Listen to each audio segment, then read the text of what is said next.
call this meeting to order of the regular meeting of the Board of Education. With us today, we have Mrs. Bardenwerper, Mrs. Jacobson, Mrs. Flynn, myself, Mrs. Maxon Kennelly, Superintendent Testani, Mr. Krasnoff, and Mrs. O'Neill. If I could ask everyone to please stand for the pledge.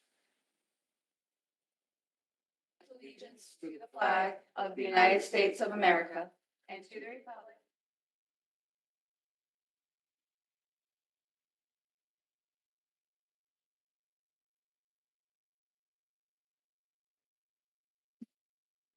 And with that, we'll turn it over for our student reports. Why don't we start with our representatives from Ludlow? Hi, Happy New Year. We are so back at school and already diving into a whole bunch of stuff. Mainly for freshmen, sophomores, and juniors, the course selection process is starting already for next year, fresh off of break. So later in the week, a bunch of stuff coming up. Juniors are starting to meet with their counselors to discuss future planning and just like starting to get stuff in order for the next school year already. There will also be a college planning night for parents organized by Mrs. Montorsi and the counseling department. And specifically, there will be an admissions panel with representatives from several universities. Also, same theme, we have kind of a new peer leadership program that we're starting to help with the course selection process, specifically for where it can feel most stressful, which is the juniors. So rising junior homerooms are going to be joined by senior peer representatives to kind of answer questions, explain their process of choosing courses, and just like provide guidance and lead our class of rising juniors. We also wanted to draw your attention to the Ludlow boys basketball team. They're off to a 4-1 start to the season, and they're playing at home tonight against Greenwich at 7. And this was also before break, but just an update. Our mock trial team made it to the state finals for the 3rd year in a row. They continue to be a very impressive team. And we're starting our midterm exams at the end of next week. So something to look forward to. That's all. Said no one ever. So congratulations on that. Okay, and our representatives from Ward. Okay. Hello all. Happy New Year. First off, I hope everybody had a good and safe holiday break. So at Ward, Mr. Brown is hosting a junior kickoff, which focuses on the college process and a timeline for what the juniors need to do. And it also supports the families through post-secondary planning.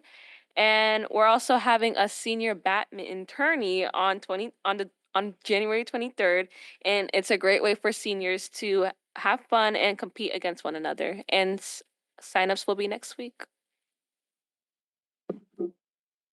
We will also be holding our midterm exams next Thursday, January 15th through Wednesday, January 21st. We also have select students participating in the Western Regions Festival next Saturday, the 17th. And these are from choir, orchestra, and band, and it will be held in Wilton.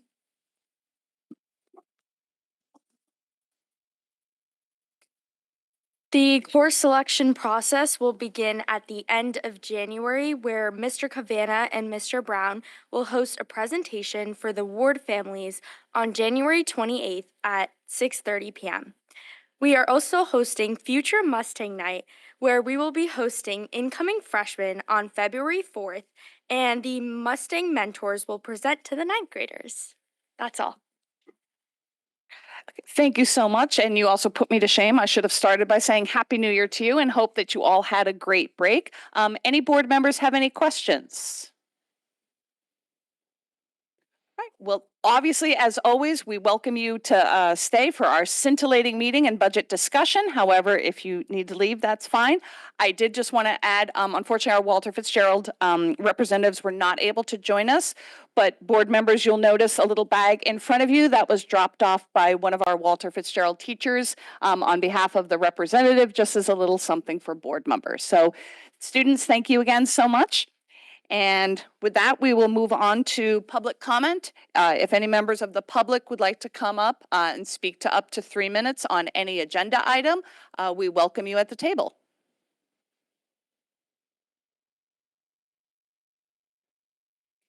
You can either speak now or at the end of the meeting, up to you. Okay, so have a seat. And if you could just press the button so that the green light comes on. Okay. And if you could introduce yourself and your address, and then you have 3 minutes. Sure. Jonathan Fatigate, 130 Brookview Avenue. All of us here have kids in Stratfield Elementary. They're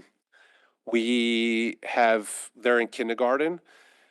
We're here because there's 2 kindergarten classes that really feel like they are at maximum capacity, maybe beyond maximum capacity. We're not sure, this is our first time, in the elementary schools, but, and the teachers have been great, but we just feel like there's just not enough resources for the amount of kids. The teachers feel overwhelmed, and we're concerned that students aren't able to get all of the attention that they need because there's not enough, attention that one person can give. And there is a para that's there for, I think, an hour and a half a day. But we're here to just, to learn and see how we can, provide some input, and hopefully for next year, see if there could be, 3 classes instead of 2. But ultimately, we're here though to kind of learn what the process is. Who makes these decisions? Who decides whether there's 2 classes or 3? What are the things that those people take into account? And how can we help facilitate an environment where we know that all of these kids are getting the attention that they need? That's all I have to say. Anybody else have something to say?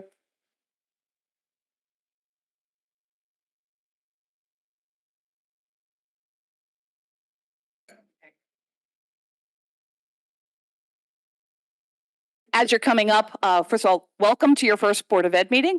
Great to have you on board. At this point, we don't have back and forth. I'd be happy to speak with you later, but right now we're just hearing your comments. So whoever wants to go next, just make sure your green light is on. And again, if we could have your name and address, please.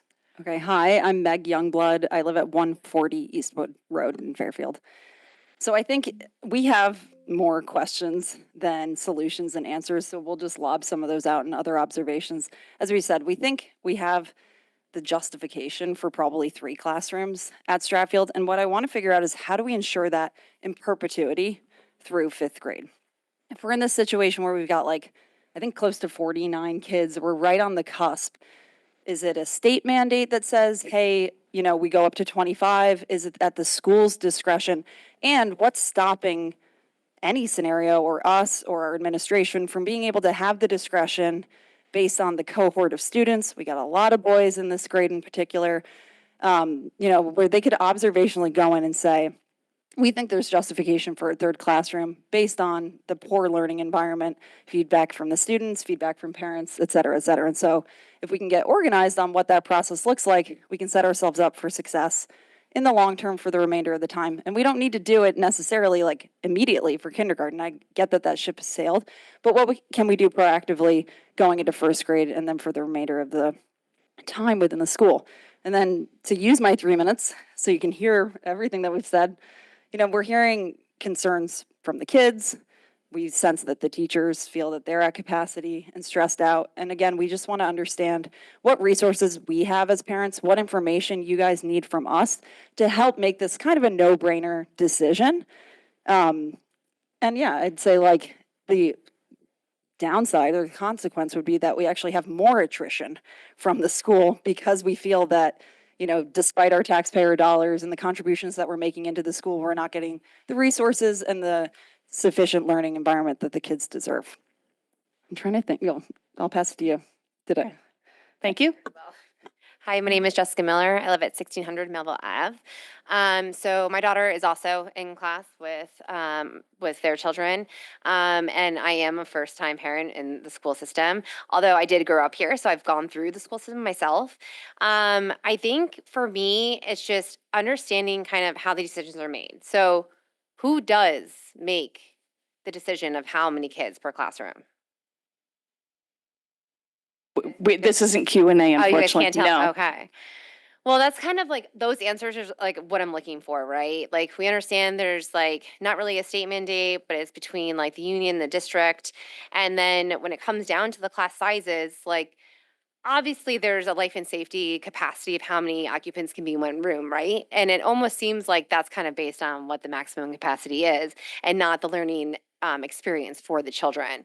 So as a business model, I can see, having less classes helps budget wise, but it's not helping the kids and the end results. So especially with kindergarten, all these kids are coming in on different learning education levels. Like some have had none, some have had great experience. And then having that many children in one classroom, it's really hard to get them on an even playing field. And they probably won't be at any time, but we're not setting them up for even getting to a portion of that. And I think that echoing all of their concerns, what can we do proactively, but also in this case, like what can we do like retroactively? Is there any additional support that we can get now in those classrooms to help get those kids to, maybe a more even playing field? Thank you so much. Thanks, guys. When do we get answers? Well, I'm about to swing around, so I'm going to pop over to you in a moment. Any other members of the public wish to come up? All right. Thank you so much. And now we are going to move on to our presentation of the night, which is the superintendent's proposed 2026-2027 operating budget.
All right, good evening. Thank you for this opportunity to present 26-27 superintendent budget.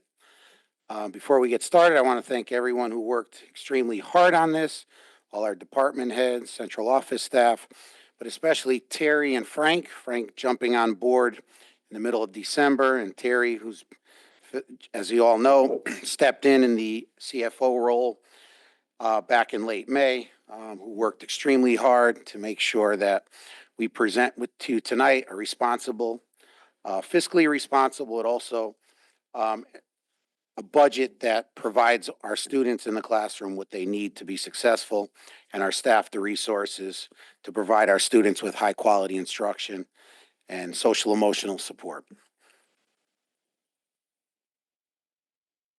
Not going to read to you the mission of the Fairfield Public Schools. I'm sure you're all very versed in that. Again, this budget is built on strategic investment in student success and also in the infrastructure of our school district. As you all know, we have over 9,000 students across 17 buildings. We currently have 1,021 active certified teachers, and this year we brought on board 53 new certified teachers hired compared to last year, which we lost some through attrition, through retirement, and others for other reasons. Try to maintain a balance between growth and also efficiency. As we talked about over the last several years, we try to be fiscally responsible. However, continue to maintain our investment in our students across many areas, including capital, technology, curriculum development and professional development, maintenance, infrastructure, specialized programming, transportation, health insurance, curricular resources, and also staff retention. Salary and benefits comprise 78%, $192,550,585 of the total budget that will be requested. Therefore, any significant impactful cuts, if they need to be made to this budget request, would likely need to come from the salary and benefits category. The challenge is compounded by the fact that 81% of all the FTEs are teachers and paraprofessionals, which would have a direct impact on student experiences in the classroom. And as you can see here, outside of the salary and benefits, transportation, capital are less than or 5 and 6% of the total ask. And then it's just carved up into other small areas in supplies, contractual services, and so on and so forth. So really, this is a budget that carries forward mostly investments in human capital. Put this into context. As you can see here, staff salaries will be increasing by a little over $4.5 million in the breakdown of this increase. This increase to this year's budget also takes into consideration that we've reduced by 10.9 FTEs in the ask. 18.5% of this increase is due to the transportation contract that we're all in the second. We've had some discussions about. Benefits will comprise a little over $4.3 million of the ask. So the contractual obligations that we have towards salary and benefits make up almost $9 million of the total ask. We've also included major maintenance projects that invest in safety and security improvements. The prior year budget, I just want to highlight when you do get your budget books, it's going to look year over year like a large percentage increase in maintenance.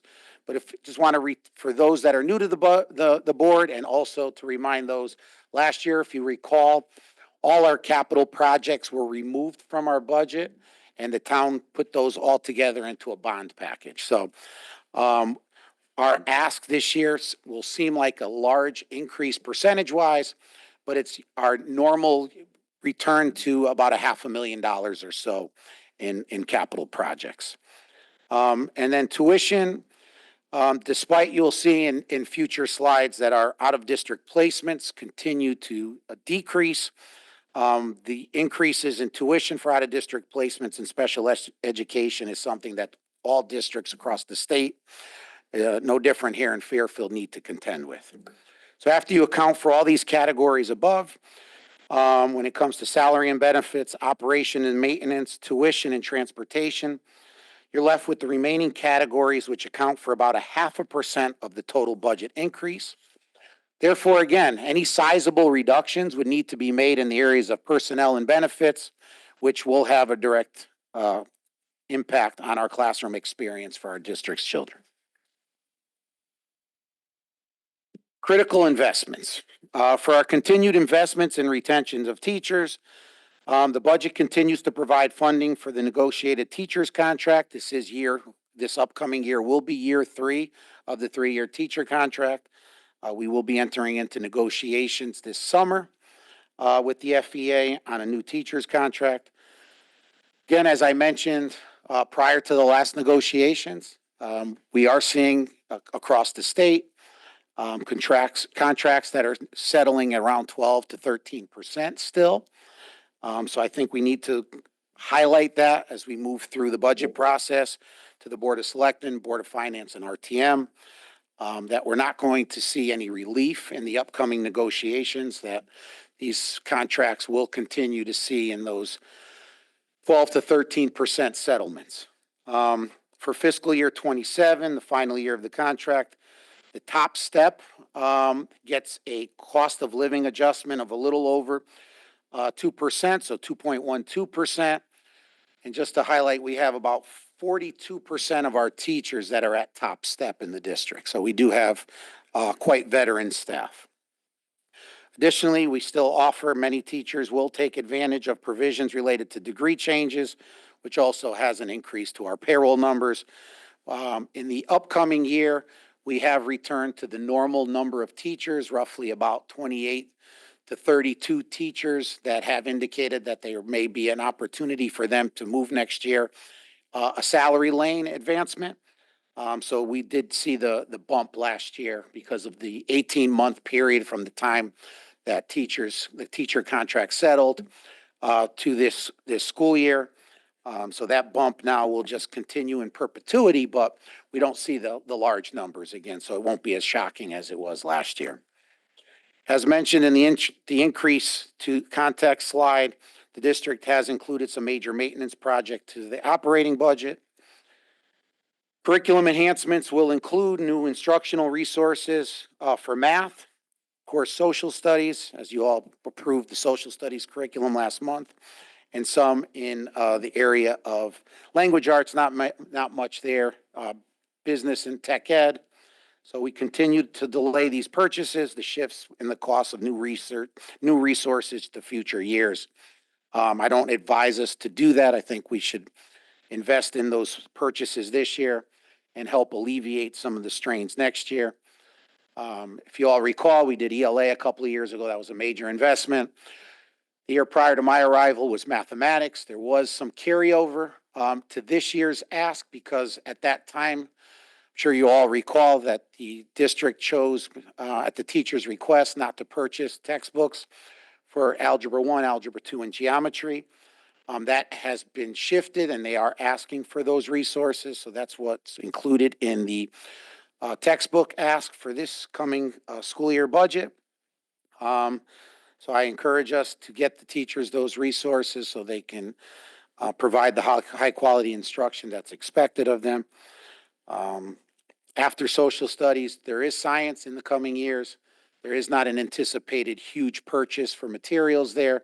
And I think then we'll have some small purchases for other curriculum revisions in the other content areas moving forward, but those will be minor compared to the ones that we've done in the last 4 years. And then we do have an increase to our professional development and curriculum writing summary objects.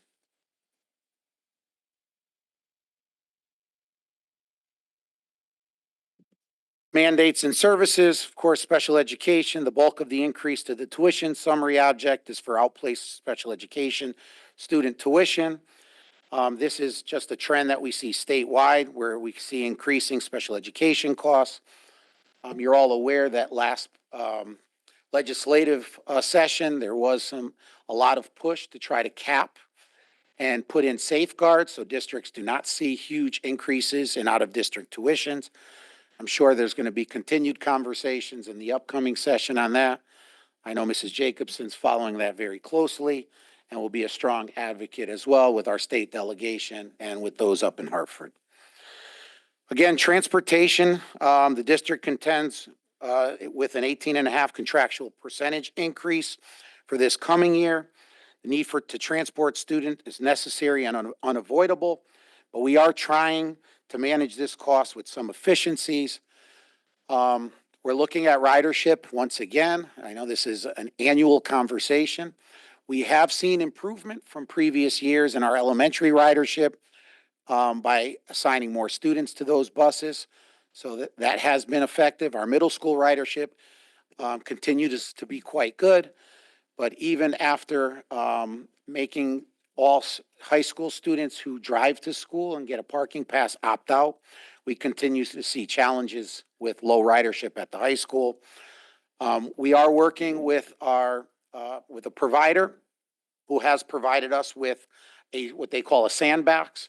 So our transportation department over the last couple of weeks has been looking at if in this sandbox we can make alterations to our routes without affecting the routes in real time.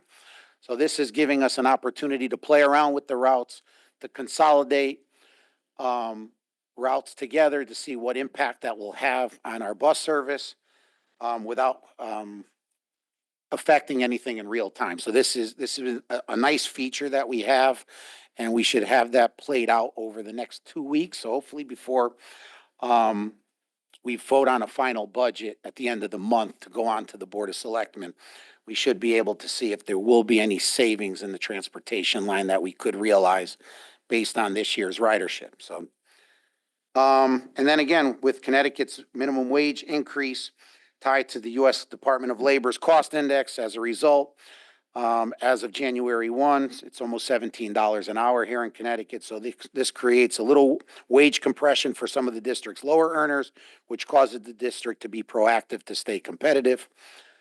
And then health insurance is a big, big driver this year. The plan estimates premiums to increase between 13 and 15%.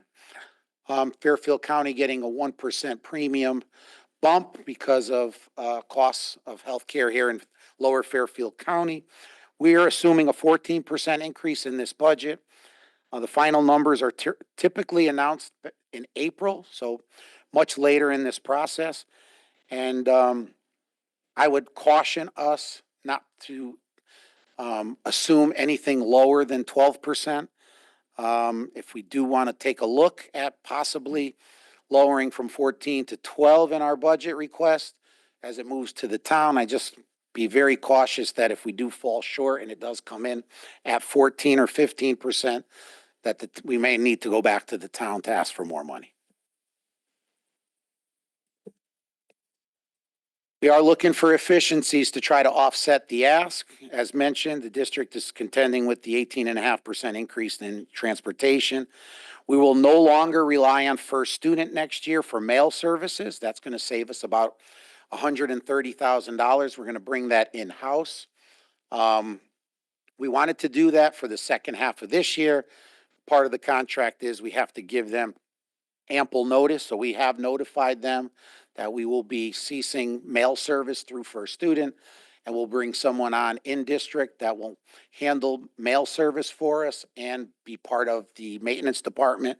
So we're going to see a savings of about $130,000 there.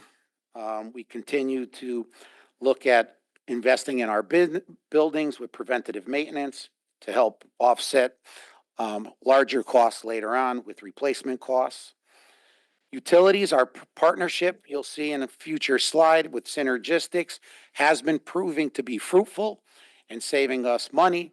As we've seen, energy costs in electricity, water continue to escalate. Working with Synergistics has kept those costs down, and we are saving approximately over $900,000 as a result of that last year. We have asked Synergistics to come in.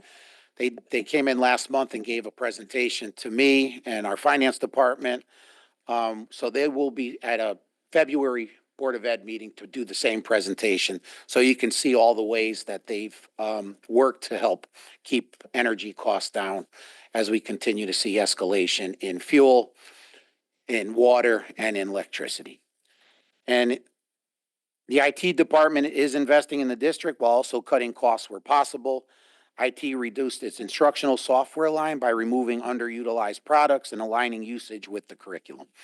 And we are continuing to look at, Marco's done a great job in gathering usage on all the applications that we've invested in over the last 5 to 6, 7 years.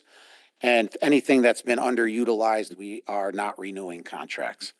And we're going to continue to monitor also, because I know that's been a concern, not only of the board, but also our families, how much time students are spending on devices and what applications they're spending on devices as well.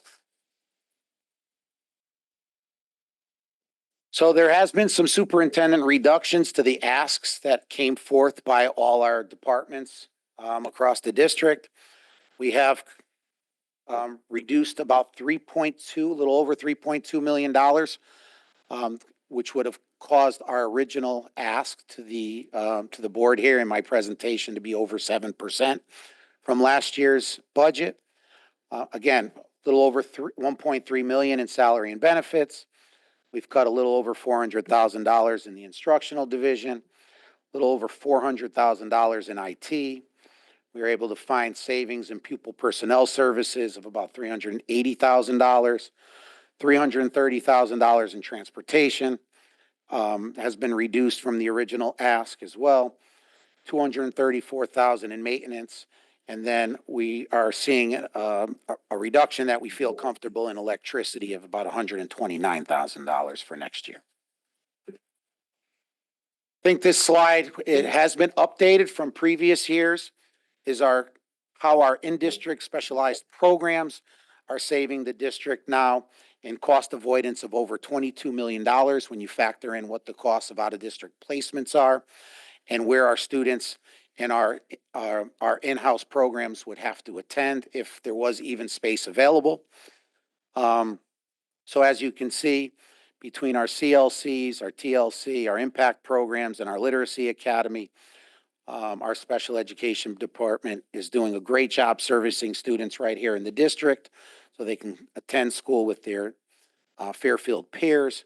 And it also is fruitful in saving the district over $22 million. And that's up from previous years when we saw that number to be a little bit higher than $16 million. But as escalated costs for out-of-district placements continue to go up, I think it was noteworthy to show how this has translated in 2025, 2026 standards.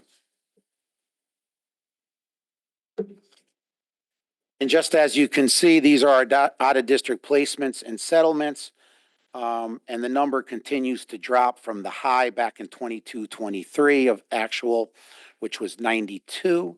We're down to 67 students that we've had out-of-district placements and settlements. So very proud of the work that we're doing in-house, and I'm proud of Mr. Mancusi's leadership in our special education department across the district.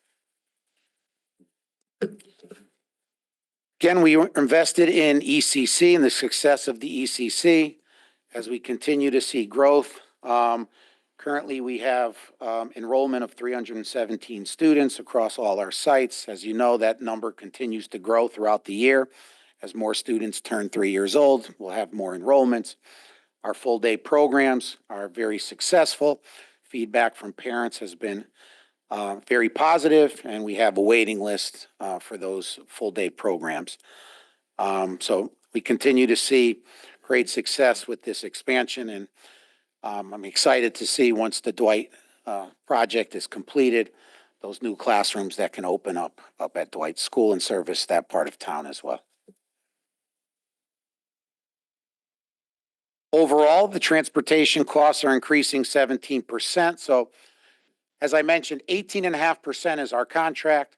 Through working through efficiencies, the adopted budget from last year and our increase for next year is actually 17%. So again, a lot of work's being done in our transportation department to find savings and efficiencies. I think we can do a little bit better as we look at our high school ridership and where we can combine routes as we move forward into the second half of this year and into next year.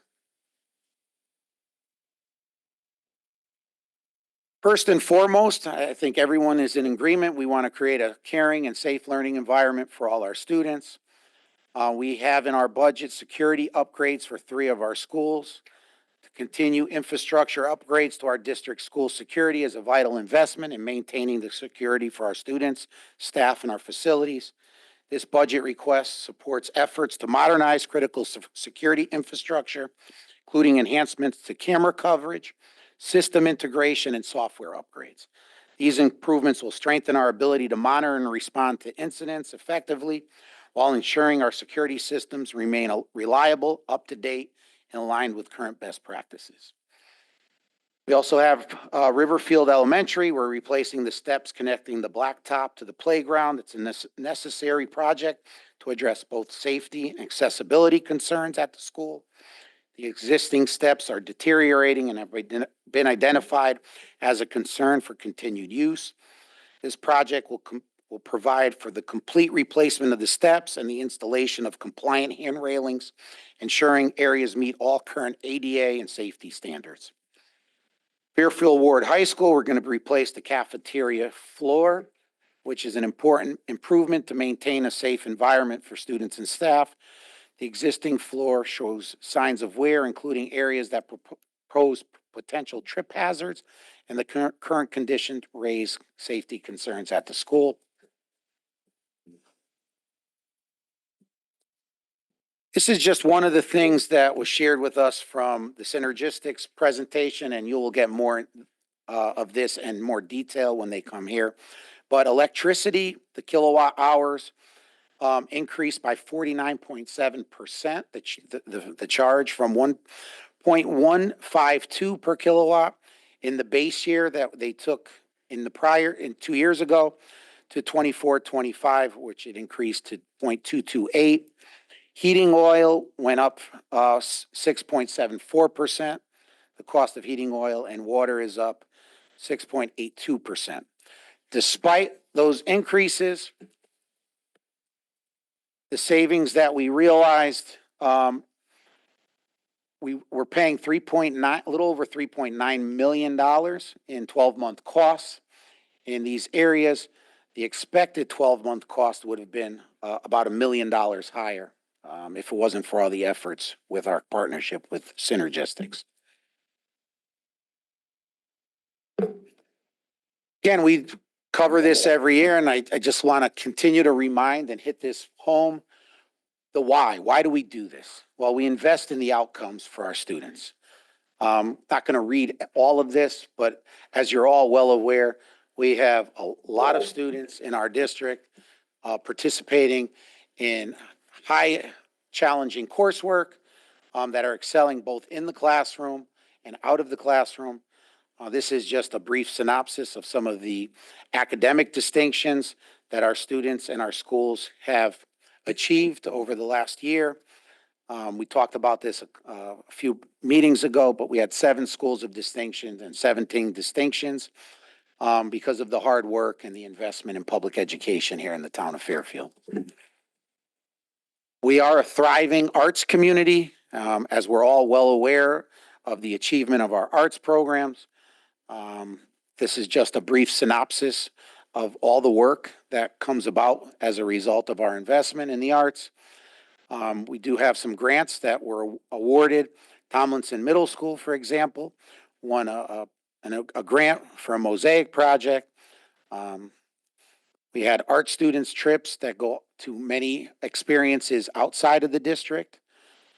We also had a professional development opportunity for our teachers to go to the Museum of Modern Art in New York City. And our advanced photography continues to be accredited for ECC coursework through Sacred Heart University. So again, work that we're very proud of. And this is just our tax dollars at work here in the district. Our music program continues to thrive. Again, 83 high school students were selected for the Western Regional Festival. 31 middle school students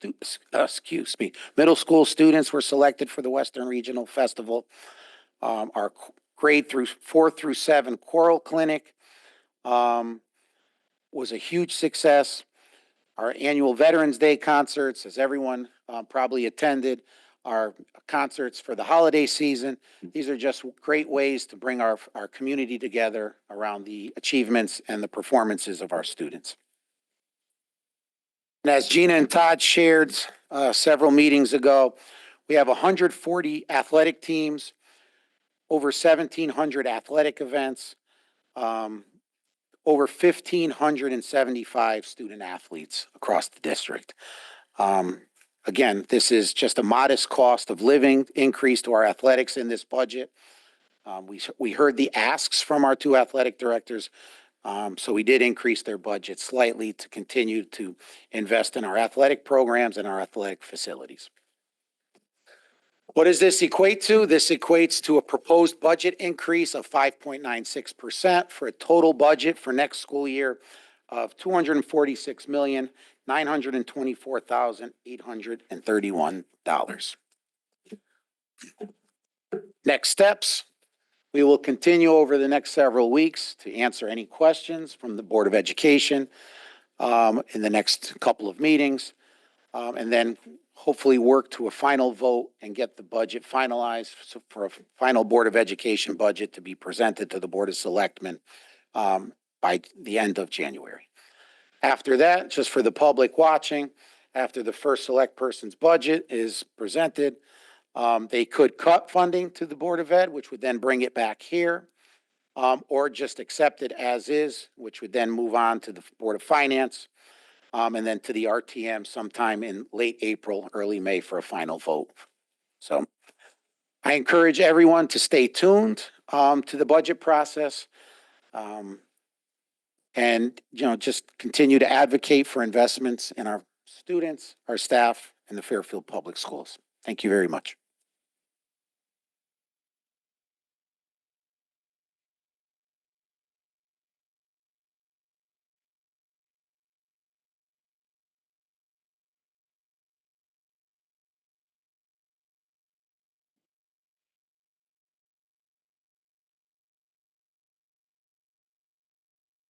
So as the experienced board members know, the real questioning is going to take place over the course of the next 2 meetings plus. However, at this time, does anybody have anything immediate that you would like some clarification on, or Mrs. Flynn? Thank you very much for the presentation and all the information. This is like a super quick question, but it popped out to me. In the efficiencies under transportation, the district will streamline dismissal times and bus routes. Can you just talk about if that? Sure. What we did notice is that for our ECC students, we were dismissing, for some reason, our full-day students 30 minutes earlier than the afternoon classes, which causes double runs. Yep. So we will be sending out a notice to parents this week that we will be changing the full-day student dismissal time to align with the afternoon. So there'll be only 1 run rather than 2 runs in the afternoon. Thank you. Great question. I was an ECC parent and I thought that, and I actually was just making sure it wasn't Holland Hill. Mrs. Jacobson? I just have one question before I read the book tomorrow. This is for Mr. Mancusi. You can just nod from there. You got by December 31st, all of the rate increases for 2026, 2027 school year from all of our outside tuition. You got them by December 31st? Should be yes. I can tell you we've got a lot of them. If we've got a 100% of them, I can't answer that. I know we've got a lot of them. Okay. Perhaps 100%, I just can't with 100% certainty say we've gotten 100%. Is there a big range? I just want to know what the assumption is on the tuition, like if that was in consideration of what you know for the increases and that you were given those rates. Okay.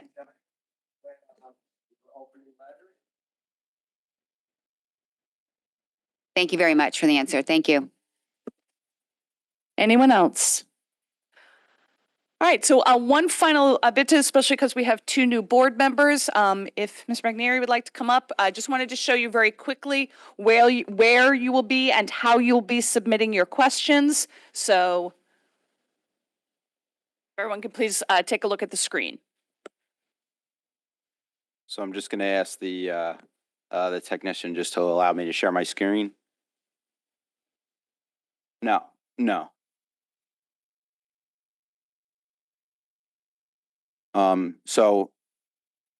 As some of you know, or most of you know, we'll be using the Google Sheet again to allow board members to submit questions, and we'll provide answers through the sheet as well. I did just provide the link while we were all sitting here, so you all should have received a link inviting you to come in and look at the spreadsheet. When you log on to the spreadsheet, you should see, a landing page, which would be the page that we have up here right now. Just kind of with, ways, information if you guys want to contact me. The agenda for the next 2 meetings is not out yet, but right here for the 113 meeting and the 121 meeting, you will see the proposed agenda of what we're going to discuss as we discuss the budget. And that would kind of guide you to submit questions on the sheet. So from this landing page, you can see, okay, if I go to item number 3, we're going to talk about staff salaries. If you scroll down to the bottom of the sheet, you'll see a staff salaries tab. And this is where you can enter all your questions. So you'll see your board member, your name should pop up. Question page that's related to the salary and benefits page. There's a little ledger up here in case there's anything missing. You would put your question here, and then you could just enter the responder who you think should respond to the question. And it's the same for every budget category. Okay, all right, cool. All right, sounds good. But so that's it. And there's that for every category. So if anybody has any questions, let me know. If you could point out, if you could, in staff salaries, if you could go to the question page. Yes. And one thing that I will point out to everybody is that when you look at the agenda, I believe it's, I'm guessing at the numbers like page 5 to 47. But if you could please talk through the range of what they are going to see actually in that drop-down menu. Yeah, sure. So the pages that you'll see are the pages that talk about, if it's staff salaries, the pages that you're going to see on that landing page are related to the summary objects. Oh, yeah, sorry. I'm so used to looking at it, I forget you guys haven't really seen it yet. So these pages here are really related to the summary objects and the narratives related to those summary objects. But these aren't the only pages that are related to staff salaries. But when you do go to the staff salaries tab and you click the drop down on the number of pages, you will see that there are all the pages. Like I said, there's a little guide up here that'll tell you all the pages related to that. And then you can just hit the drop down and enter enter the page number for your question. Scrolling all the way down? Yes, yeah. Get the detail. Right. Thank you so much for that. So again, just to make clear for everybody, you've got the big picture with that 5 to 47, but in fact, all of those detailed pages, that's where you do the deep dive. And so use the drop down, rather than putting all of those page numbers on the agenda, we're including that in the drop down to just guide you where you can be digging in more. Mr. Krasnov. Just two quick questions. The first one, in regards to that, will we be able to do multiple pages if we're going to refer to like the summary page and the actual page, or do we pick one or the other? So the drop down only allows for one page. So what I would probably suggest is if it's, if you're looking at multiple pages, just put the one that, kind of captures most of the concern. And then maybe in the question, just write any of the supplemental pages that you're concerned about. Okay, excellent. And then it looks like it is, but just for clarity for us and for the new members of the board, is it going to be color coded again like it was? Yes, it will be. It's kind of hard to see just with sharing the screen, but they are color coded. And it will match what's in the book. It should match what's in the book. I'll double check. I really didn't look at the color coding, but I'm pretty sure it matches. Awesome. That helps. Thank you. Anybody, Mrs. Flynn? Just through the chair to the superintendent and our new CFO, welcome. Thank you for all the work. What date and processes do you want us to follow for submitting the questions? In the past, it's been to the agenda items. Do you want us to matriculate all the questions we I know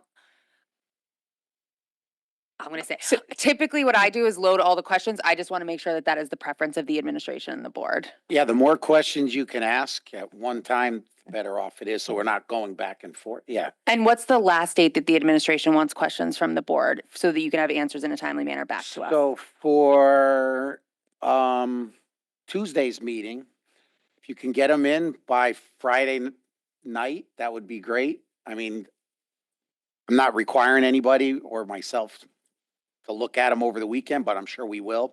But that gives us all day Monday to work through them, and then any time on Tuesday. So if we can get them in a timely manner on Friday morning or evening to give That would- staff Yeah, a day or two to answer these questions would be, I would prefer to, at like 4:00, ask Meg to shut it down so Okay. that no more questions can go in, so that, there's time to answer There's them. time And then to that will be answer the same them, and then- processes the next week. and then we can open them back up on Monday. Perfect. Thank you. Just for new board members and too for the public, this document's quite often used by the RTM, Board of Finance. Yeah. It's one that we share often, so I think it's important just to know how to make sure to get all your questions in. But for whatever's on the agenda, that upcoming meeting will have all the questions responded to. We'll even try to get ahead on any of the other questions that you also include, but obviously they won't be discussed that night, but at least you'll be able to see them. Okay, any other board questions? Ms. Jacobson? Just the Friday at 4:00. I'm just thinking about people who might work, if they might have a few hours on Friday night after to get some final ones, because I doubt that anyone's going to look at them on Friday night. So I was just wondering. Yeah, we could just leave it open. To like 10 or something on Friday. I was just thinking for people who might not be We'll able to get just to leave it open in general, but if anything comes in on Saturday or Sunday, we'll try to get to it. Through We may Friday. not. Yeah. Okay, thank you. Mr. Asa? No, that was just going to be my request, that you leave it open for those of us that may work Monday to Friday and not have time, but with the understanding that some of us may put in over the weekend, but understanding that it might not be answered in time. So that's completely legit. I don't anticipate a lot of questions this year, so I think we'll be able to get to all of them on Monday. Mr. Krasnov? Well, and that was kind of my question last year. the meeting we had on Tuesday had a little bit lighter load in terms of questions versus the second one, so it gave us a little extra time to do the questions. Did you guys take a look at how it's? We in fact Got it. reversed them You this year. reversed Actually, it was the recommendation of staff to put the meat of staff salaries, benefits, transportation are on the first meeting this year. Got it. So it's exactly for that reason, because there was, I think, a lot of follow-up questions. And this way it gives us that time to process those answers, see if we have follow-up. They've got a week to get to those. Another different, obviously everyone has seen the calendar, but a significant change from last year is we moved the Tuesday meeting to Wednesday, because we did used to run into, obviously, Martin Luther King not being a work day. And so this way the staff will be in on Tuesday and can prepare for the Wednesday meeting. So that being said, that the heavy lifting's up front, bear with me, I may have to put some questions in over the weekend. I'm gonna do my best. I don't think that's anything you need to apologize for, Mr. Krasnoff. Thanks. We're gonna spend Monday going over and refining just to make sure, so don't worry about it. We'll get them done. One thing that I would like to remind my fellow board members about, and to the degree that it's possible, but don't worry about it if it doesn't, is that we do this, the beauty of this doc, we didn't used to have this, but the beauty of this is we get to read each other's questions. And so sometimes you might have a question where you say, in reference to Mrs. Jacobson's question online, if you notice on the far left, on line C3, you can do that. But also if another board member has already asked your question, that's one of the beauties of reading it. Otherwise, what you're likely to get is C above, as in SEE above, to follow up. But definitely take a look. The other thing that I'll point out is that on the, well, you can't read it because it's on the far right, there's an opportunity in the doc for follow-up questions. So as you see answers being populated, if something immediately occurs to you, or if you want to wait till the meeting to ask the follow-up, and if there isn't enough, you don't get enough detail, that you can use the doc for that as well. Mrs. Jacobson. Just a process question for you. So the beginning of each meeting will be follow-up to what's in the doc, right? So that you're going to have that on this. Okay, so we'll be doing follow-ups to the first night before we dive into the next. Okay, thank you. Okay. Any other questions? So again, getting back to the initial question, I believe, actually I forget if it was Mrs. Flynn or Mrs. Jacobson who asked it. You have access to the entire content. You have the tabs for all of it. If you have to decide how to allocate your time best, obviously please focus on the agenda items for the January 13th meeting, because that's going to be our primary discussion. That's going to be our discussion focus. Okay? Anything else? All Just right, if anybody- fantastic.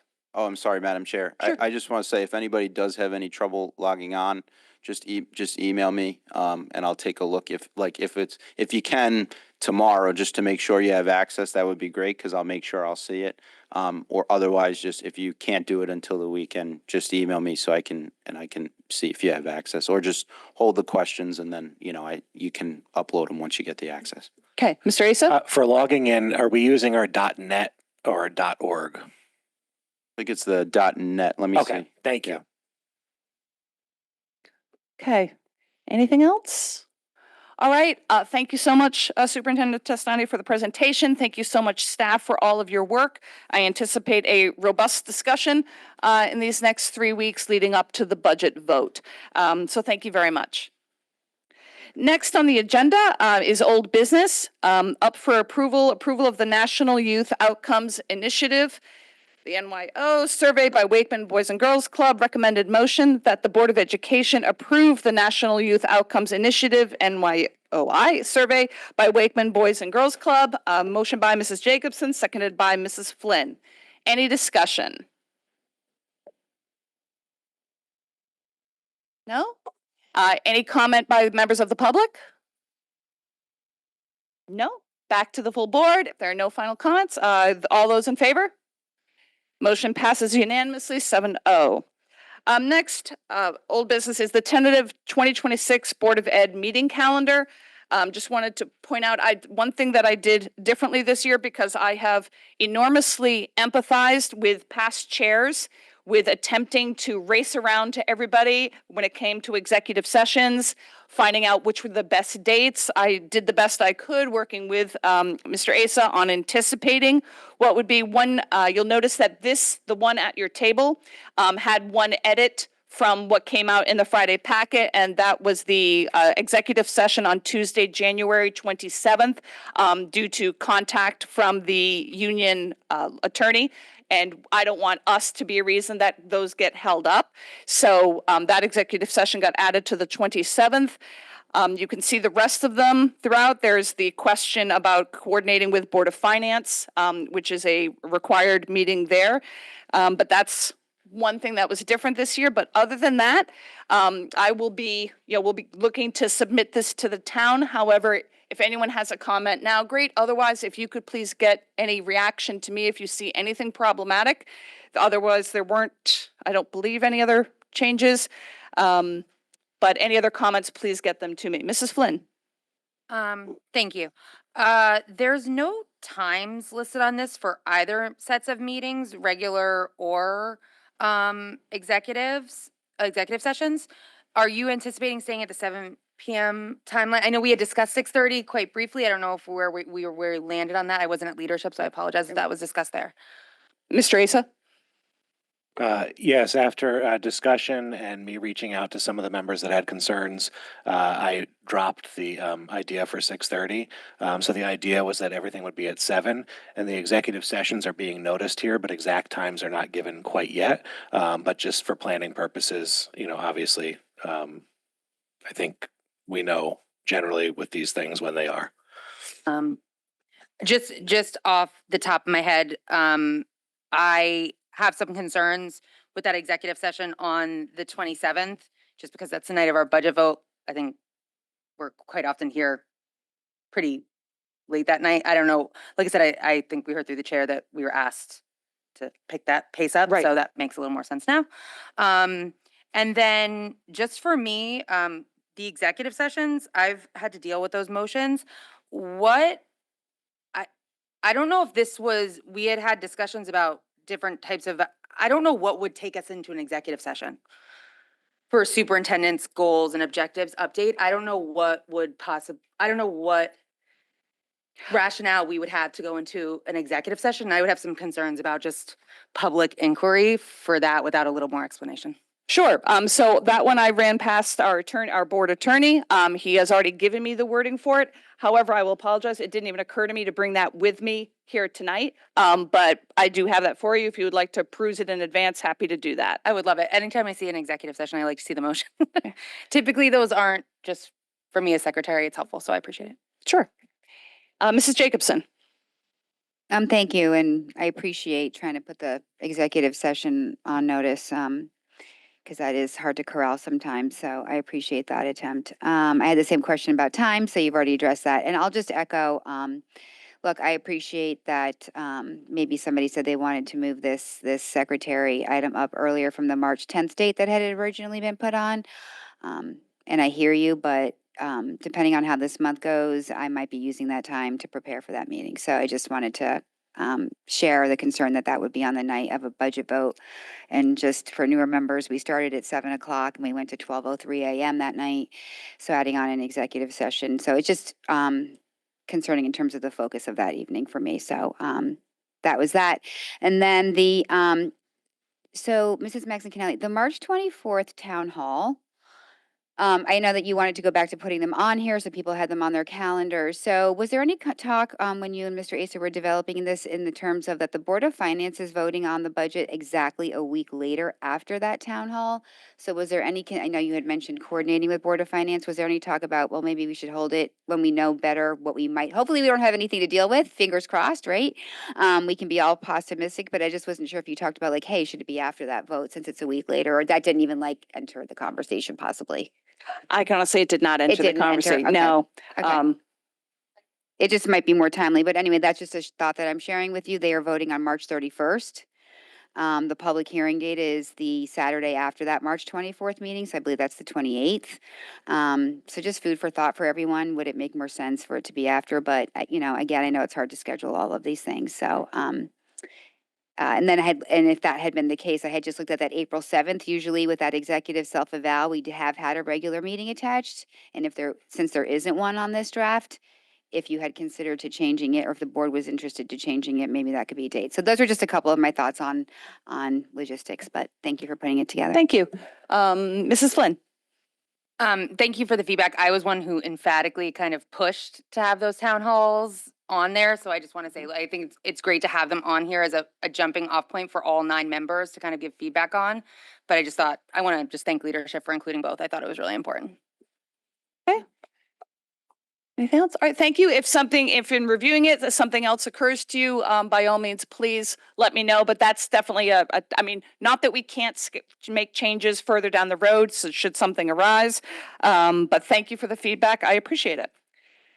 Next on the agenda is our new business, first reading of policy 5114, student discipline, which was formerly known as the suspension and expulsion due process. This was enclosure number 2. Speaking to our policy discussion, this was, first of all, quite a reading, good development of your stamina in preparation for the budget. This was a policy that in the policy committee was very much driven by the recommendation from the attorney. As Mr. Mancusi brought the language before us, I do want to say that it was with my approval that it was just an entire red document, which means new language. In fact, some of the language from the previous draft, it's not that all of it is gone, but to me, it would have been such a mess can't think of a better way to phrase it, for board members to try to read it and cobble that together. So you do have the old version and then what policy voted on out before you. So are there any immediate questions on that? Obviously, if anything does, this will be a voting item at our January 27th meeting. If you have anything between now and then, specifically, policy will be meeting January 12th. So if something should happen to occur to you quickly, we could have a brief discussion about it then. Otherwise, if I could have any questions in advance, especially because I'm sure I would need to get Mr. Mancusi's feedback, I would appreciate that. Second, our second item of new business is a first reading of policy 6151, class size. This was enclosure number 3. This was something that came to policy from administration. I want to be very clear that in policy, we did not discuss the entire policy. This is something we've just voted, actually, what was the date? Yeah, that we had just voted on last November. And we need to have a year of trying this out anyway before we would have come to the board looking to make recommendations. However, a very specific situation arose where staff had a choice. Obviously, they're not going to be in violation of policy, but it seemed that an amendment to the policy was warranted. And so the situation involved an elementary school where it did cross the class size limit, where a full-time FTE should have been pursued.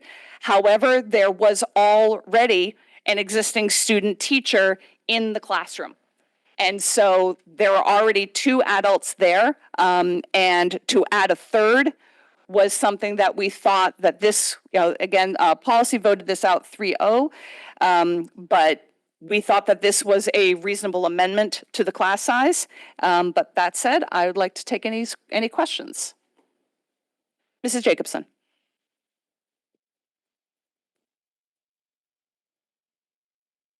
Thank you for answering where the language came from. When you say administration, can you be more specific? So this came up right before the holiday break. We had an enrollment at one of the schools, which would have triggered a new section. We would have posted for the position and had to hire someone probably by the time we would have secured anyone by February, we'll say February 1. Obviously displacing students from the other classrooms. Speaking with the teacher in the classroom, there's next week, I believe, or this week, a student teacher will be in the room. So it was mentioned if we had a student teacher in the room, would that suffice? So that's when I brought it forward to Ms. Maxon Kennelly. Okay, sorry, we don't split sections in the middle of the year, so I don't understand that rationale. Well, rather than have to bring in a paraprofessional, the teacher felt having a student teacher in the classroom would be, better utilized. So it wasn't about splitting section, because we don't do that. It was instead of hiring the para in lieu and the certified teacher that we passed. Correct. Okay.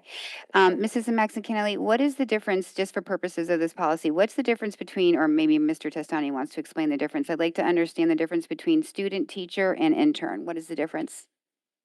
Well, the difference is a student teacher is doing the required 14 weeks Mhm. for their certification. The intern is, for example, a Sacred Heart or Fairfield U intern who is a fifth year student, a master's student that spends that 1 year in the building prior to their student teaching experience while they're doing their coursework. Okay, so that's just helps us understand the difference there. I have a few questions on this. So Mrs. Maxon-Kennelly, what this paragraph was heavily, for new members in the public, heavily negotiated. A lot of us wanted to split class sizes when they were at CAP before the school started, even up to about a week after. And we negotiated on through, and primarily I would say through the superintendent's recommendation, that we provide a full-time person that would be available to the full grade span, not solely to that one classroom. So what I just heard explained to us, though, is that this student, intern, or teacher that in this particular situation is solely with that class that is then over capped. That's what I heard you say. Is that correct? Student teachers in that classroom working with that mentor teacher, correct? So then the rest of the grade span is not benefiting from the additional support as anticipated in this paragraph. Primarily, right, we had debated over the word solely to that teacher, not having any language in there, and we kind of all negotiated and compromised and said, okay, primarily to the class that's over, but not necessarily, because to your point, you wanted if we're gonna hire someone or we're gonna have an additional person, to your point, it was that you wanted support for the whole grade level. Correct. If we were going to hire a paraprofessional at that point, we could utilize that para across. But since the other classes are still at class size and again, this was brought to our attention. We thought it was a good idea to have the student teacher with the teacher in the classroom, than to go out and find a paraprofessional for the remainder of the year. Yeah. Okay. But I just want to do a Yeah. quick follow-up to, If the student hadn't registered in that class, we wouldn't have hired anybody. but also isn't it the experience with student teachers, and I say that from my own experience, but maybe elementary school is different, that while they are assigned to one specific teacher and would spend the majority of their time there, most student teachers can and do spend time in order to get different experiences working in other rooms as well. They can, yes. So eventually, though, they are supposed to be taking over that classroom, right, Mrs. Maxon-Kennelly, full-time? Correct. Right.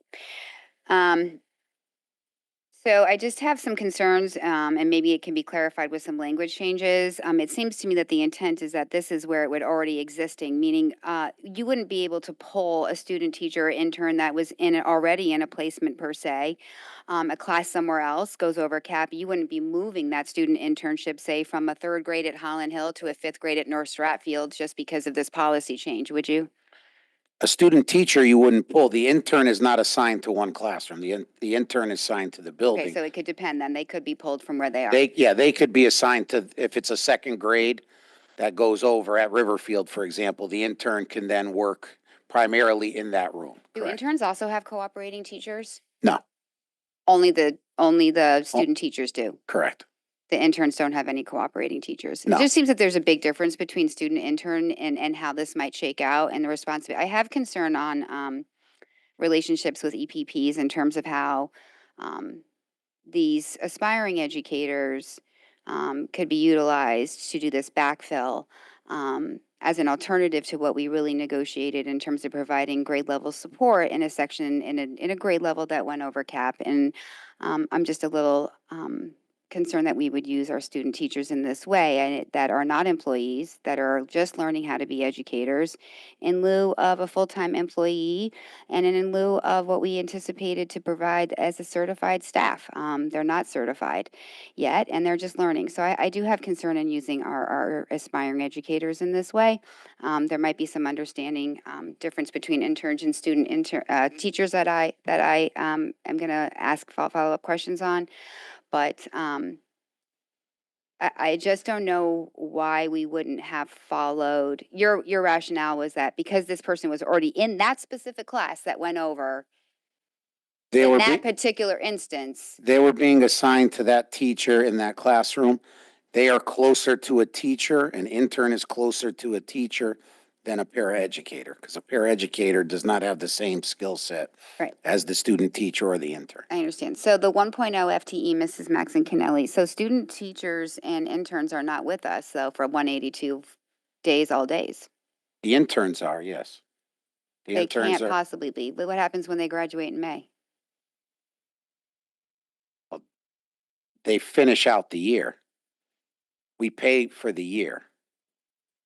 So you're saying that all student teachers and all interns are with us 182? No, the student teacher will be done at So a it seems to certain me like the point. student teacher doesn't fit here. Correct me if I'm wrong, Mr. Sestani, but this was also the express wish of the teacher in the classroom. Correct. So this was it was the teacher who advocated precisely for this arrangement, which was one of the things I think that made the policy committee very comfortable with the idea. Okay, and that is a student, is that an intern or a student teacher? Student teacher. Okay.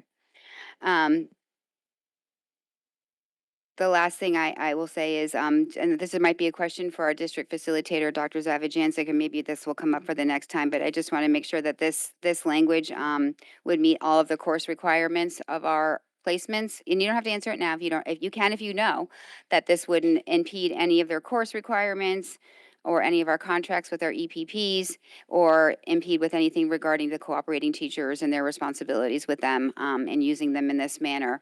But I still have concerns. So I see you nodding your head, so you're check. Yep, Yeah. okay. This was why it was brought to us. Okay. And then when the student teacher is completed, the hope is that they'll stay on and finish out the year with us as a sub. So they will continue on, because once they're done with the student teaching, we'd like to keep them on, because then we have access to them to hire them for next school year. Okay, thank you. Those are my questions for now. Thank you. Okay, Mr. Krasnov?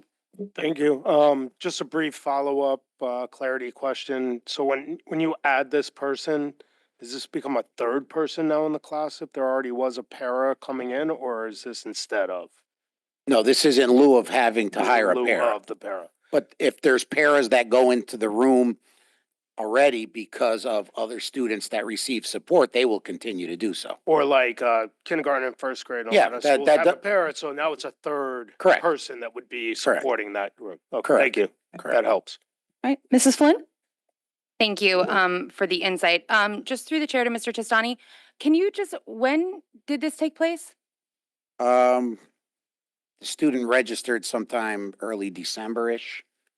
Okay. Because I just did a quick, I assume it's in the December 1 count because I can see it. So was it as of December 1st? Before December 1st? They came in and registered. They were moving in, so. Okay. So I think for me, and I think it might be helpful for board members and even the public to go back and look at these discussions. Class size, just for me, I'm at a building where we were dealing with the challenges of being at cap, over cap, closing sections, opening sections. We heard public comment about it before at a different building that I think that this took place.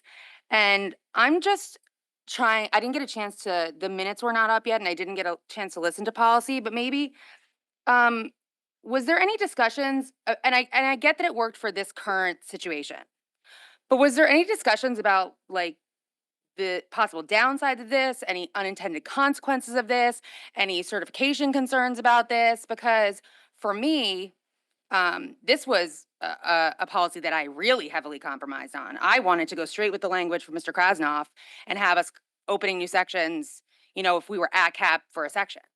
And for me, to see student teachers and interns, I'm in a building where I've seen that for my kids on several occasions personally. I've heard accolades throughout the district about it, and I really worry that the primary focus for our student teachers is not to accommodate our class size policy. And while I fully understand that it worked in this scenario and everything was perfect, I really have concerns about codifying this into policy and then having our student interns being used in our biggest, largest classroom settings. Like, I think that we're doing a great disservice. We have such a phenomenal program, and I really would love some insight into what we were thinking moving forward, not just for this scenario.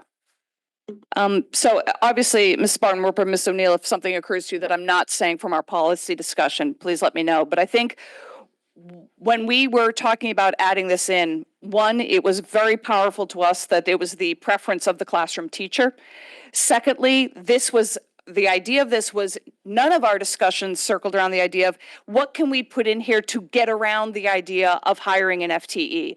It was entirely about if this option was presented as it was a perfect example of at this school, can we give administration this as that option? This is not the case of, oh, this class has gone over, we have to quick run out and get a student teacher to fill this in. This was, again, the kind of perfect situation of this is how it was falling into place. And this was, again, the explicit preference of that classroom teacher was that working relationship there. So the idea was simply to have this option as opposed to having 3 teachers in the classroom. And so that's the background I can give. And in terms of consequences, I think that probably very rarely will it be a condition where there happens to be a student teacher right there. So the other wording would come into play. They would have to get a paraeducator there as a fill-in until they're able to hire that FTE. So as a consequence, that was not something that was a significant factor in our policy discussion. We were very comfortable with this. I can just say that I have some serious concerns with it. I have, like I said, I am very happy that in this one scenario, it all worked out great and it's being advocated. I can't see educationally that in every scenario that we're going to want a student teacher there when we know a class is a cap. And to see the word secured makes me nervous. I'm just going to be real.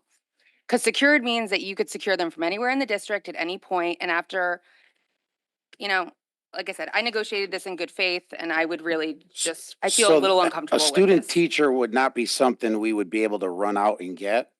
And number 2, the classroom that goes over may not have a cooperating teacher. So this would have to be in a rare instance.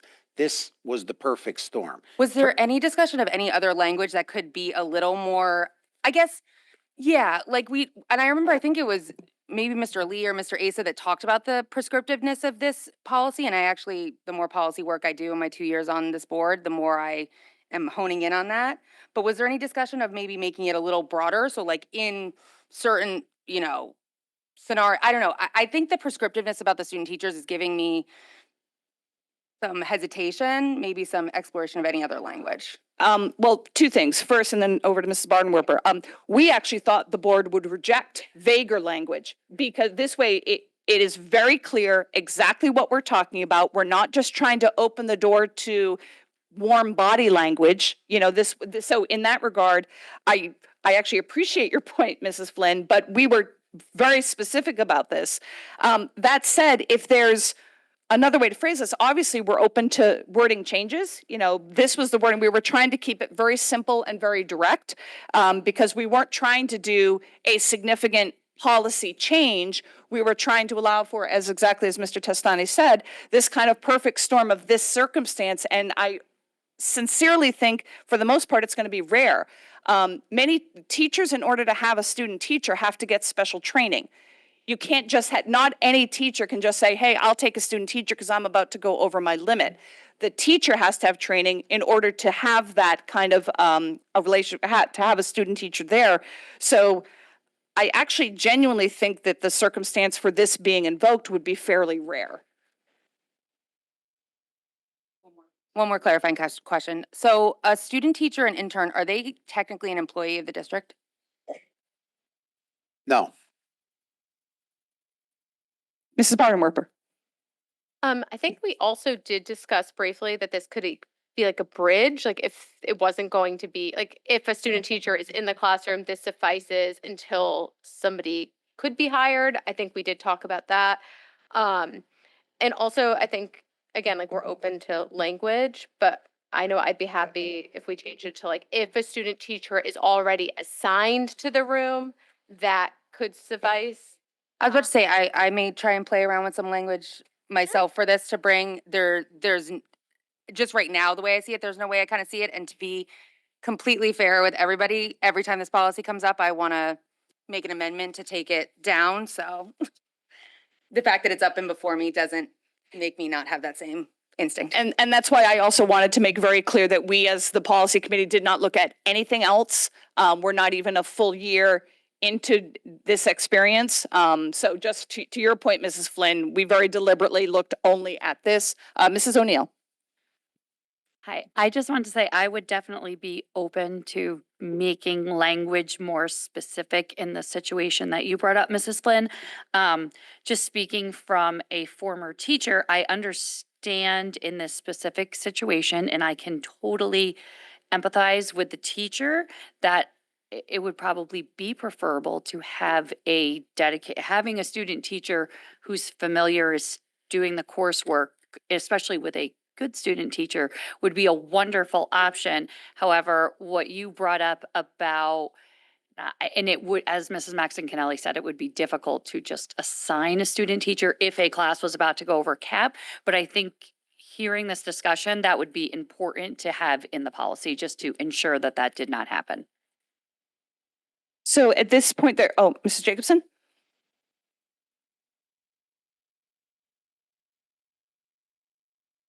Okay, so there are going to be two, if there are any language changes to be made, there are two ways that can happen. One, while just as you're in the midst of needing to tackle staff salaries, transportation, and benefits in the budget book, we have a policy committee on Monday for which the packet needs to go out on Thursday. If I knew, and if you could even give me a heads up that you wanted the policy committee to look at something, then if you can even let me know, then I know that I will put it as an agenda item. And if you can't get me the language till the weekend, we can do it that way. Hold on, Mr. Asa. I just want to make sure that it's explicitly clear that if someone has suggestions that they actually provide you specific language so that this policy committee has already voted this out. So they were clearly comfortable with it in this instance. So if somebody has any adjustments, to please provide the policy committee chair the exact language they're looking for. And I will echo, if you just give me 1 second, let me finish going through these. Thank you, Mr. Asa, for saying that. I think I was hinting at it, but I was not explicit enough. I'm not planning to put it on as an agenda item as just say we have some concerns. I will want language. Or remember that the alternative is obviously that for January 27th, you can submit preferably in advance your motion as well as the language change so that it can be included in the packet that goes out to the full board, and then we can debate it as an amendment on January 27th. So again, while I recognize the time pressure of Monday policy, there is another path forward if anyone wants that consideration. Okay, Mr. Krasnov? Just for the record, I personally have no issue with this change, but I still do have an issue with the policy, so I'm gonna have to think about whether I'd be able to support it coming back before us. Just a heads up. It's your vote, Mr. Krasnov. It's your prerogative. I remembered my thing. Mrs. Jacobson. For new members in the public too, one of the ideas that did not make it into this policy was that we would, or there were a couple, was to preemptively split a class that looked like it was going to go over cap during the year, or to do so up to a certain number of days after school starts. So that might be interesting language to revisit, given that the section that went over at Riverfield this year was at cap on the first day of school. So if we had made that, go ahead, sorry, Mr. Go ahead. Can I just piggyback on that? That Sure. the whole one other thing that has been mentioned a couple times tonight was that we give it a full year.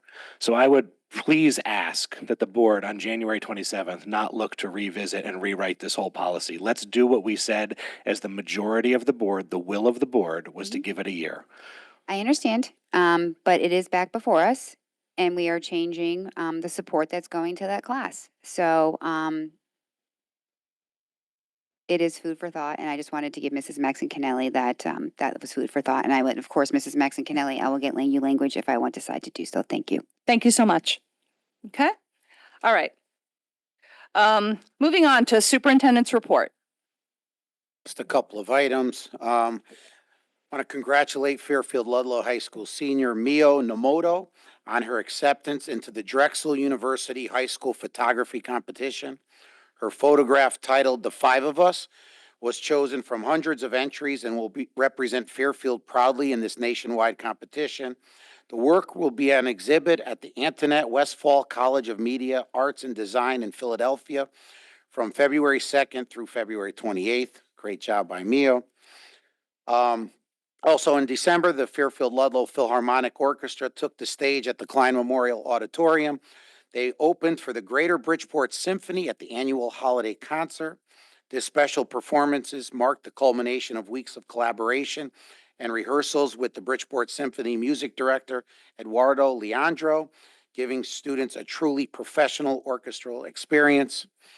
And I also just want to say thank you to the Walter Fitzgerald students who created 150 handwritten cards for the Angel Card Project. They were distributed nationwide and locally with senior residents and patients at the Carlton, spreading compassion and encouragement throughout the community. And just for anybody watching, historically, there's been what they call a brown bag with the superintendent to go over the budget with the PTA Council. This year, we'll be having a PTA Council coffee on Friday, January 16th at 9:30 a.m. right here in the boardroom. So I invite anybody from the PTAs to come out. I will be providing coffee and coffee for anyone in attendance who want to hear about this year's budget and how they can be helpful in supporting and advocating for the needs of the Fairfield Public Schools. Thank you. Mr. Testani, just to clarify, that's PTA council, or is that for PTA presidents, Board of Ed reps? Yeah, all of those. Okay. Any questions from the board? Okay. On to committee and liaison reports. Just wanted to point out that you do have the updated list of assignments. Thank you to those who are stepping up to serve as our chairs and our secretaries and all of the various liaison positions and collective bargaining liaison positions. I will point out that there is one tentative still listed. I have myself down tentatively on that bylaw advisory committee. Happy to serve, but if somebody else is interested, if you could please let me know as soon as the spirit moves you. My request had been to Mrs. Jacobson and Mr. Asa, if it remains the three of us, that we ride out January because there's nothing, I don't believe, of a bylaw nature that's extremely time urgent, so that this would start once we get through that January 27th meeting, and then hopefully that group can begin to meet. Okay, question. So any updates? Mrs. Jacobson. I'm just going to give an update that the Ed Committee next January 16th is going to, well, the school construction priority list of the Ed Committee is going to be going over the priority and non-priority list. It's up and available. Just as a reminder, those are for projects that we approved in the 24-25 school year. The 3 roofs, Tomlinson HVAC, et cetera. So the good news is, as it's been proposed, there's a little bit more money on the roofs that they've been giving us between the 3. However, on the non-priority list, I didn't see a couple of our projects, so I'm happy to follow up with Mr. Lee when possible, but the HVAC project, the Tomlinson security project, and the Ludlow elevator project, I didn't see listed, so those might be non-priorities and coming later, but they weren't on there, so I just wanted to make note of that to keep track of those things. But just wanted everybody to know that that's happening for the Ed Committee coming up. So that was it. Thank you. Any other updates? Mr. Krasnov. Yes, the new curriculum committee met. Just wanted to update the board. We're now going to start meeting monthly. I know it was a newer committee last year and we were doing it on a quarterly basis. we agreed along with staff that it would be beneficial to have a monthly meeting. So there will be monthly meetings now scheduled. Thanks. I think that was a great recommendation coming out of that first year. Mr. Asa? Yeah, I know you don't hear these often, Transportation Safety Committee update. Just a note to the board that there are a couple outstanding requests for reviews, and they came in between Thanksgiving and the winter break. So those, due to scheduling conflicts of the people that weigh in on these things, we will be taking those up starting next week. So. Okay. Anyone else? I just have one policy update, which is that the policy committee on Monday will be picking up again 2 policies which were voted down by the full board, which was the controversial issues and the reading policy to consider. And I will be doing my best to capture for Mrs. Bardenwerper and for Mrs. O'Neill what the response was of the board. They will then, of course, form their own opinions. But just if there is anyone on the board who has something that you especially remember as this was where I took notes, but again, I can't claim to speak for all of you perfectly. If there's something in particular that you would like the policy committee to consider when we are talking about those 2 policies, very helpful if you could shoot an email out. If it was appropriate, we could even include the email in the packet.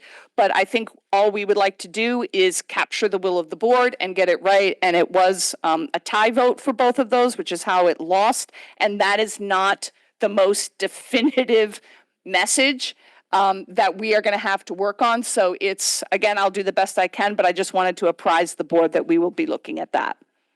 All right, anything else? Okay, open board comment. Anything? Well, I will just say I'm wishing everybody good health, but that's going to be, we need you at our meetings. Yes. Okay, nothing else. All right, public comment. Once again, if there's any member of the public who wishes to comment, you are only allowed to comment once per meeting on a specific agenda item. But if someone wants to comment a second time on a different item or you're a first time commenter, please come up.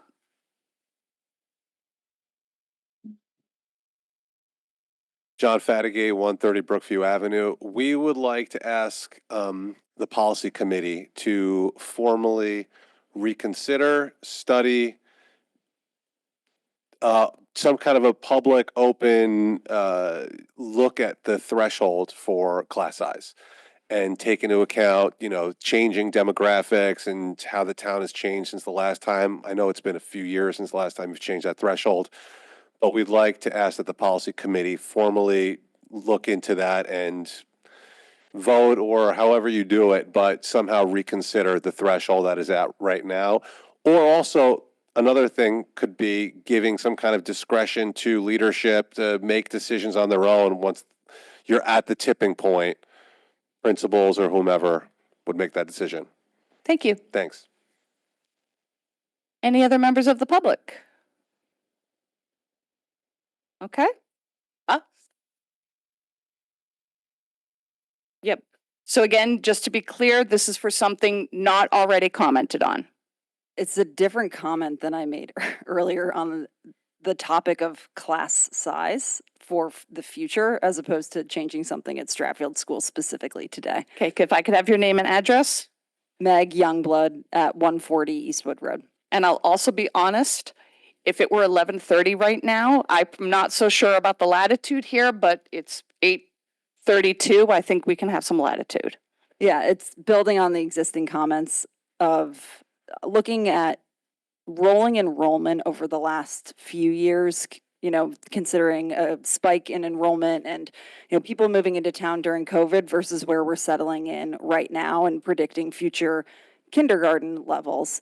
Somebody who went to Stratfield School in 1995, I can go look at my yearbook. I think I probably had like 16 kids in my kindergarten class. And so to have the threshold be 23, my hunch based on no data, just information or like a conjecture, is that we are going to face more classroom sizes very close to 23 for future dates based on demographics, birth rates, et cetera. And so 23 10 years ago, 15 years ago, might have been a hypothetical scenario where we were never going to come close to that because we were always going to tip over into that third classroom and have about 19, 18 kids. But we might be facing a scenario where across many districts in town, we consistently have 22 kids in a kindergarten class, 23 kids in a kindergarten class. And so just thinking about the prediction of birth rates and where we're going to be, that's kind of the impetus for us asking to reconsider that number.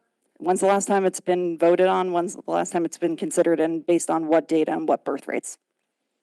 Thank you. Thank you. Any other members of the public? All right, thank you so much. If I can have a motion, so that the recommended motion that the regular meeting of the Board of Education adjourn, moved by Mrs. Flynn, seconded by Mrs. Jacobson. All those in favor? Passes unanimously. Thank you so much.